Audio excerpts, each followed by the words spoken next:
वज़ीर तालीम व मेहनत सिंध सईद गनी ने कहा है कि एहतजाज करने वाले हेड मास्टर्स अदालती फैसलों से अच्छी तरह वाकिफ हैं और वो जानते हैं कि हम इन्हें मुस्तकिल करना चाहते हैं, लेकिन अदालती फैसलों के बाइस ऐसा करने से मजबूर हैं। मेरी इन तमाम एहतजाज करने वाले हेड मास्टर्स से दरख्वास्त है कि वो अपने अपने स्कूलों में जाएं और ड्यूटी करें। आज मैंने कुछ बात करनी है। जो हमारे पास कुछ हेड मास्टर्स हैं, पिछले कई दिनों से उन्होंने एहतजाज शुरू किया हुआ है।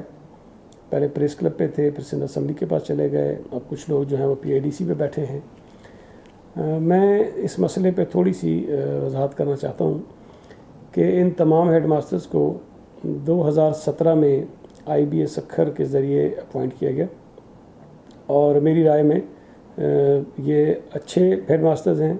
इन्होंने अपनी तैनाती के बाद बेहतर काम किया है। जहाँ जहाँ इनको लगाया गया उन स्कूल्स में बेहतरी भी आई है। लेकिन इनके अपॉइंटमेंट के फ़ौरन बाद 2017 में ही कुछ ऐसे लोग जो अपॉइंट नहीं हो सके थे, उन्होंने इनके अपॉइंटमेंट्स को Sindh high court Karachi bench के सामने चैलेंज कर दिया और ये केस 2017 में फाइल हुआ। 21 मई 2018 को Sindh high court Karachi bench ने एक फ़ैसला दिया जिसमें ये कहा गया कि इन तमाम भर्ती होने वाले असातिज़ा की स्क्रूटनी की जाए उस पूरे अमल की, और इस अमल के दौरान एक मशहूर सुप्रीम कोर्ट का केस है, जजमेंट है सुप्रीम कोर्ट की, अज़हर अली ख़ान बलोच केस जिसको कहते हैं, उस फ़ैसले की जो हिदायत हैं, जो डायरेक्शंस हैं, उस पर अमल किया जाए। उस सुप्रीम कोर्ट के उस फ़ैसले में सुप्रीम कोर्ट ने ये हुक्म जारी फरमाया था कि 17 ग्रेड की या उससे ऊपर की जो नौकरियां होती हैं वो सिंध पब्लिक सर्विस कमीशन के ज़रिए ही दी जा सकती हैं, उसके बगैर नहीं दी जा सकती। ये स्क्रूटनी हो रही थी। उसी दौरान कंटेम्प्ट का एक दरख्वास्त फ़ाइल हो गई चीफ़ सेक्रेटरी सिंध के ख़िलाफ़ और उस वक्त के जो सेक्रेटरी तालीम थे उनके ख़िलाफ़, वो भी चलता रहा। इसी दौरान इन हेड मास्टर्स की रेगुलराइजेशन के लिए एक केस सिंध काबीना के सामने आया और सिंध काबीना के में जब वो बात थी कि सिंध हाई कोर्ट का एक फ़ैसला है जिसमें कहा गया है कि 17 ग्रेड से ऊपर की नौकरियां सिंध पब्लिक सर्विस कमीशन के ज़रिए ही की जा सकती हैं, तो काबीना ने इन IBA HMs की रेगुलराइजेशन का जो केस था वो सिंध पब्लिक सर्विस कमीशन को भेज दिया ताकि वो इसको प्रोसेस करें और कानून के मुताबिक इन तमाम टीचर्स को जो है वो भर्ती कर लें। हम चाहते थे कि ये मसला बेहतर तरीके से हल हो जाए, लेकिन मुझे नहीं पता कि किन दोस्तों ने इन हेड मास्टर्स को ये मशवरा दिया कि उन्होंने सिंध पब्लिक सर्विस कमीशन के उस अमल को अदालत के ज़रिए रुकवाया और हैदराबाद बेंच में ग़ालिबन उन्होंने वहाँ से स्टे ले लिया कि सिंध पब्लिक सर्विस कमीशन इस प्रोसेस को आगे ना बढ़ाए, वो वहाँ रुक गया।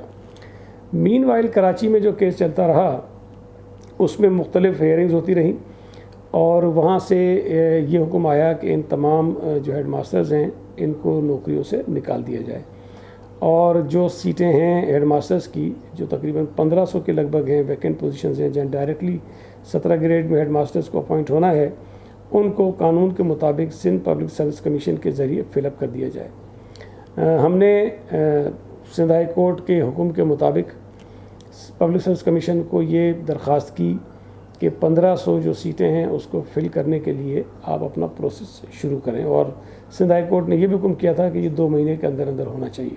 हम समझते थे कि 2 महीने में मुश्किल है, लेकिन बहरहाल अदालत का फ़ैसला था, हमने उस पर अमल किया और सिंध पब्लिक सर्विस कमीशन को ये लिख दिया। लेकिन साथ साथ इन तमाम हेड मास्टर्स को भी नौकरी से नहीं निकाला और इनका जो कॉन्ट्रैक्ट था उसको हमने रिन्यू किया। मीनवाइल हैदराबाद बेंच में जहाँ इनका केस था वहाँ पर भी इन्होंने एक दरख्वास्त दी कि जनाब हमें नौकरियों से निकाल दिया जाएगा या हमारी तनख्वाहें बंद कर दी जाएंगी, तो वहाँ से एक हुक्म आ गया कि इनके ख़िलाफ़ कोई कार्रवाई नहीं होनी चाहिए और इनकी तनख्वाहें भी जारी रखें। जैसा मैंने बताया कि इनको हमने 6 महीने का कॉन्ट्रैक्ट भी एक्सटेंड कर दिया, तनख्वाहें भी इनकी मिलती रहीं और ये अपना काम करते रहे। अब जो सूरत हाल थी सिंध हुकूमत के लिए वो ये है कि Sindh high court Karachi bench का हुक्म था कि इन तमाम हेड मास्टर्स को निकाल दिया जाए और 1500 जो वैकेंट पोजीशंस हैं उनको सिंध पब्लिक सर्विस कमीशन के ज़रिए फिल किया जाए। हमने वो अमल शुरू कर दिया। दूसरी तरफ हैदराबाद बेंच जो सिंध हाई कोर्ट की है उनका ये फ़ैसला था कि इनके ख़िलाफ़ कोई कार्रवाई ना की जाए और उनकी तनख्वाहें जारी रखी जाएँ। हमने ना इनको निकाला ना इनकी तनख्वाहें बंद की, वो भी सिलसिला जारी रहा। इनको फिर किसी दोस्त ने मशवरा दिया कि ये कमीशन का जो एक अमल है उसका हिस्सा ना बने। हालांकि हमने ये गुजारिश की थी कि आप उस अमल का हिस्सा बने ताकि आपकी जो नौकरियां हैं वो कानून के मुताबिक, अदालती फ़ैसलों के मुताबिक रेगुलर हो जाएं। लेकिन इन्होंने वहाँ भी, जो मेरी मालूमात हैं, जो मेरे पास इत्तलात हैं, कि इन्होंने वहाँ बहुत कम लोगों ने शायद, या कुछ लोगों ने इनमें से अप्लाई किया, बाकी लोगों ने अप्लाई नहीं किया। तो इस सूरत में अब अगर ये मुतालबा हुकूमत सिंध से किया जा रहा है कि हम इनको रेगुलाइज़ कर दें, जबकि Sindh high court Karachi bench का वाज़ेह फ़ैसला इनके ख़िलाफ़ आ चुका है, तो हमारे लिए मुमकिन नहीं है कि हम ये करें। लेकिन हैदराबाद बेंच का जो फ़ैसला था, जिसमें थोड़ी सी रिलीफ इन हेड मास्टर्स को मिली, उस फ़ैसले को लेकर हमने कराची में जो सिंध हाई कोर्ट का बेंच है उसके सामने ये अर्ज़ रखी कि एक बेंच है सिंध हाई कोर्ट की जिसका फ़ैसला कुछ और है, और जो दूसरी बेंच है उसका फ़ैसला कुछ और है। लिहाजा हमने ये राय दी अदालत के सामने कि इस केस को chief justice Sindh high court के सामने भेज दिया जाए, या तो वो ख़ुद इस पर कोई फ़ैसला कर लें या फिर किसी एक बेंच के हवाले ये दोनों केसेस कर दें, ताकि जो फ़ैसला वो करे हम उस पर अमल करें। तो अभी ये फ़िलवक्त जो सूरत हाल है कि हैदराबाद बेंच का जो केस है वो भी, और कराची बेंच का जो केस है वो भी, दोनों chief justice Sindh high court को भेज दिए गए, और वो इसके ऊपर जो भी फ़ैसला सादर फरमाएंगे, कोई नया बेंच बनाएंगे, किसी एक बेंच को भेजेंगे, हम उसमें अमल करेंगे। मीनवाइल ये हेड मास्टर्स जो हैं सुप्रीम कोर्ट में भी गए हैं Sindh high court Karachi bench के फ़ैसले के ख़िलाफ़। अब अगर सुप्रीम कोर्ट का कोई फ़ैसला आ जाता है हम उस पर भी अमल करेंगे। इस वक्त लिटिगेशन में इतने इश्यूज़ हैं कि सिंध हुकूमत बहुत कुछ अगर करना चाहे भी तो नहीं कर सकती है। ये बात इन तमाम हेड मास्टर्स के जो लोग एहतजाज में बैठे हैं उनके इल्म में भी है। मुझसे उन्होंने मुलाकात की थी, नासिर हुसैन शाह साहब भी उस मुलाकात में मौजूद थे, हमने भी उन्हें बताया। वो बात मानते हैं कि अदालत में है, लेकिन फिर कहते हैं कि आप कर दें।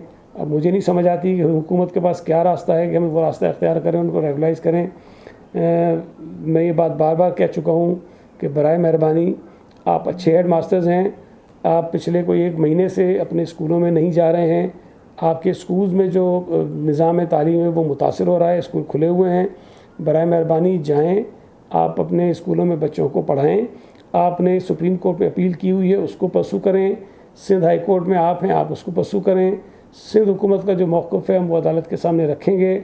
हम इनको निकालना नहीं चाहते हैं, हम इनको रेगुलाइज़ करना चाहते हैं, हम इनकी नौकरियां कंटिन्यू करना चाहते हैं, लेकिन अदालती फ़ैसले जो आए हुए हैं उनके होते हुए कोई भी ऐसा काम करने से हुकूमत सिंध जो है वो कासिर है। तो बराए मेहरबानी जो सूरत हाल है उसको समझने की कोशिश करें, बजाय इसके कि बिला जवाज़ एक प्रोटेस्ट कर रहे हैं जिसका नतीजा कुछ नहीं कर सकता, इसलिए कि सिंध हुकूमत के हाथ में कुछ नहीं है।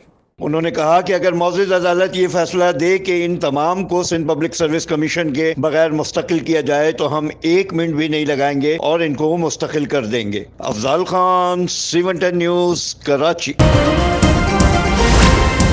C110 न्यूज़, खबर की असल खबर।